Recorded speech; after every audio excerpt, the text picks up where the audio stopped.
Hi guys, here's Lutz from Auxx-Lift again. Today I want to show you the switches inside the motors.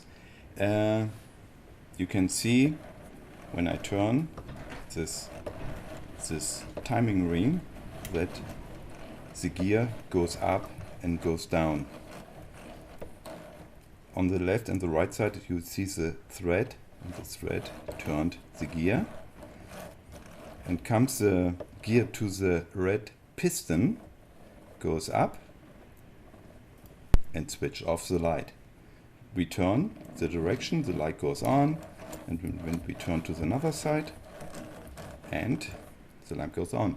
In this moment the motor will stop, and yeah, then we turned again to down direction, and the same game started until to the red piston, and then it switched off.